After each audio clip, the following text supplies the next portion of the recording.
Dan inilah kisah pertemuan Nabi Musa dengan Nabi Khidir, hingga ditegur Allah karena merasa paling alim. Kisah ini bermula saat Nabi Musa ditanya oleh kaum Bani Israel tentang manusia yang paling alim di muka bumi. Dijawab oleh Nabi Musa, tidak ada lagi yang paling alim di muka bumi selain aku. Akibat jawaban itu, Nabi Musa ditegur Allah. Tak hanya itu, Allah juga menurunkan wahyu kepadanya, sesungguhnya, aku memiliki seorang hamba di pertemuan dua samudera yang lebih alim darimu. Nabi Musa menjadi penasaran, wahai Tuhanku, bagaimana aku bisa bertemu dengannya? Allah menjelaskan, bawalah seekor ikan, lalu simpan dalam keranjang, di mana ikan itu menghilang, di sanalah hamba itu berada. Hamba dimaksud tak lain adalah Nabi Khidir alaihi salam. Singkatnya, Nabi Musa mengambil seekor ikan lalu memasukkannya ke dalam keranjang. Setelah itu, dirinya berangkat ditemani seorang pemuda yang bernama Yusha ibnu Nun. Tibalah keduanya di sebuah batu besar. Saat bermaksud untuk merebahkan kepala sejenak, keduanya justru tertidur. Sementara ikan yang ada dalam keranjang mulai meronta, hingga akhirnya keluar dan terjatuh ke lautan. Kejadian ini pun diabadikan dalam Al-Quran dalam surat Al-Kahfi, lalu ikan itu melompat dan mengambil jalannya ke laut. Ketika Nabi Musa terbangun, kawannya lupa mengabarkan kepadanya tentang keberadaan ikan. Keduanya justru melanjutkan perjalanannya selama sehari semalam. Keesokan harinya, Musa baru berkata kepada muridnya, bawalah kemari makanan kita, sesungguhnya kita telah merasa letih karena perjalanan kita ini.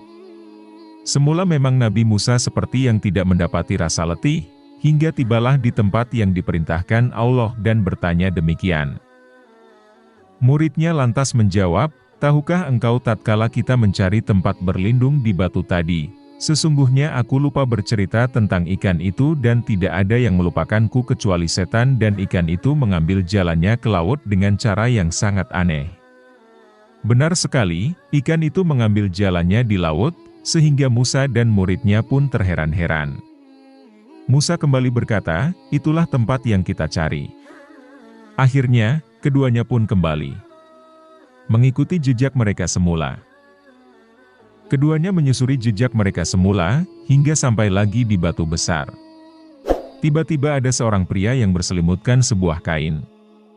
Musa pun mengucap salam dan dijawab oleh pria berselimut yang belakangan dikenali sebagai Khidir itu, bagaimana salam di tempatmu?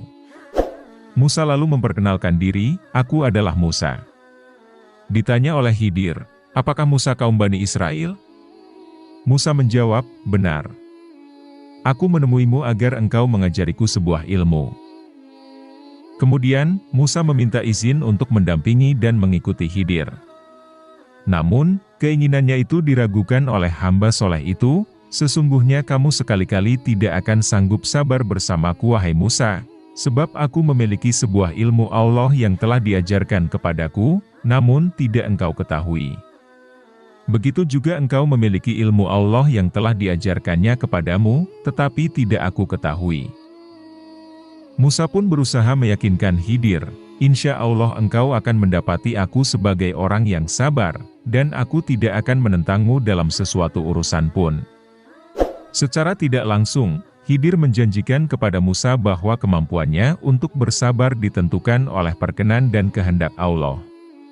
Tak lupa, sang hamba memberi persyaratan kepada Musa agar tidak bertanya apa-apa kepadanya sampai dirinya menjelaskan semua alasan di balik apa yang dilakukannya. Jika engkau mengikutiku, janganlah engkau menanyakan kepadaku tentang sesuatu apapun, sampai aku sendiri menerangkannya kepadamu. Berjalanlah Nabi Musa dan Nabi Khidir menyusuri pinggiran pantai. Saat ingin menyeberangi pantai yang lain, keduanya mendapati kapal kecil yang tengah mengangkut para penumpang.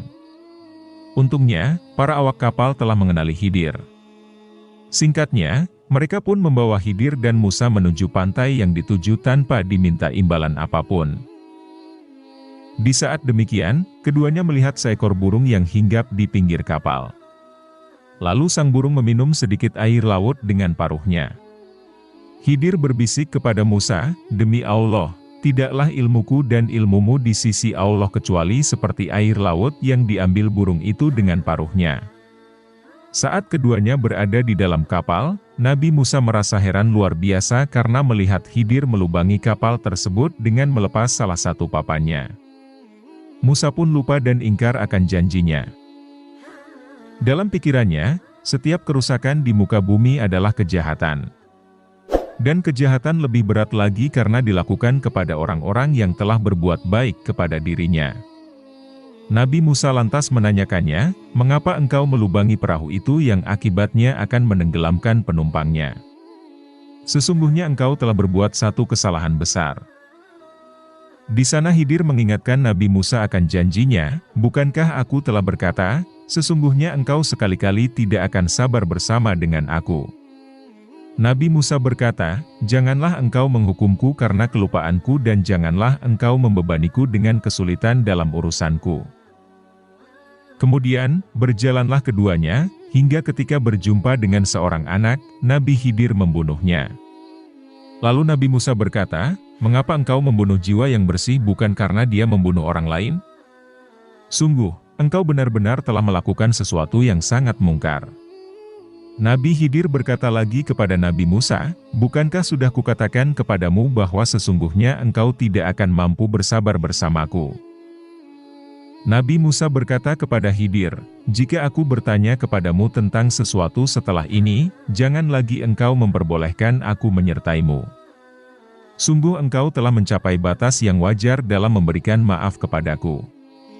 Lalu, keduanya berjalan, hingga ketika keduanya sampai ke penduduk suatu negeri, mereka berdua meminta dijamu oleh penduduknya, tetapi mereka tidak mau menjamu keduanya. Kemudian, keduanya mendapati dinding rumah yang hampir roboh di negeri itu, lalu Nabi Khidir menegakkannya.